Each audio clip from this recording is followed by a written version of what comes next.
All right, there's the Yom Yom for today. There we go. The Middle Rebbe, the second Rebbe of Chabad, he answered someone in a private audience called Yechidut. Yechidut means to be alone with the Rebbe, to be unique with the Rebbe. It says when two Jews discuss any subject in serving God, and or they study together, Torah, that these are two godly souls against one natural soul. Okay, let's explain this. What's going on over here? The Tanya told us that the Jewish people are different from everybody else in the world. They're different from everyone else in the world. Everyone else has a natural soul and a spiritual soul.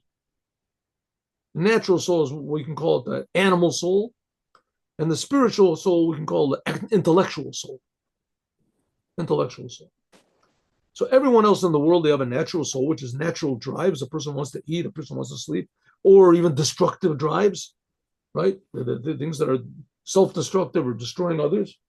But all people also have a conscience. They have intellect. They can remove themselves. They can be objective and think, is what I'm doing right? Is this the way I'm supposed to do things? Maybe I should change myself. That's every human being. Every human being has that. So, in other words, simply selfishness. Every human being is selfish. Every human, that's a natural, healthy thing that you think about yourself. Right? Some people, the feeling of selfishness goes haywire, and they want too much good, so they want to take a drug. They want to feel good. I want to feel good all the time. To think about me. A Jew, in addition to this, has a godly soul. A godly soul, and the godly soul is a total different person.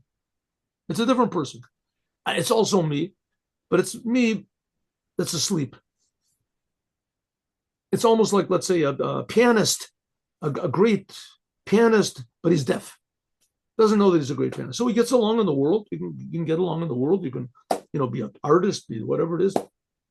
Get along in the world, but he never doesn't think there's such a thing as hearing. He hears other people hearing. He doesn't know. As soon as he can hear, all of a sudden the world of music opens to him, etc. The same thing as the godly soul. The godly soul is a totally different person inside of us. It's a sense that you sense, just like a person who's deaf, a musician, he's deaf. He senses the beauty of music. He senses the harmony of music. He senses the expression. It's all the wonderful things you can have, different types of music, different nations of music, and all that was closed to him. The same thing is the godly soul. It senses God. And it senses all these different aspects of God and the goodness of God and the power of God and the wonder of God and the beauty of God and the commandments of God and the wisdom of God. It feels God. It feels godliness. So it says when to activate this Jewish soul, it's not so difficult. It's not so difficult. That's the true nature of every Jew. Says the Rebbe even more. If when two Jews discuss something in serving God, and they sit and they study together. One second. Right. And they sit and they learn together. So we have two godly souls are activated. And these two godly souls are activated against the natural soul. Right? The natural soul, this person is selfish. He says, maybe I should go out and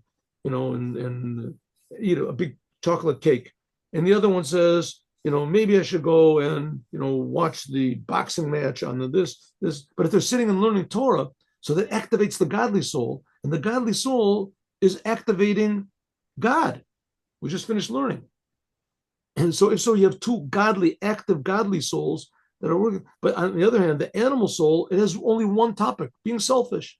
Your selfishness, maybe it takes a different form than my selfishness, right?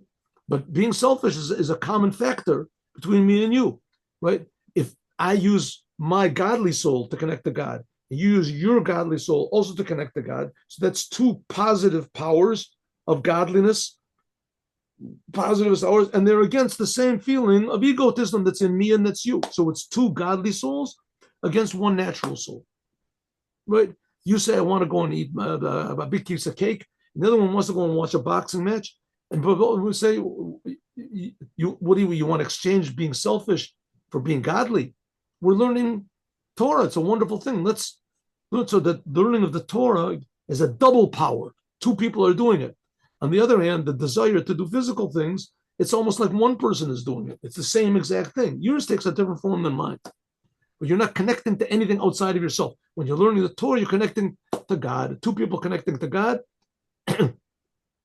is more powerful than two people connected to the same one animal soul, which is basically themselves. So you're being selfish, I'm being selfish.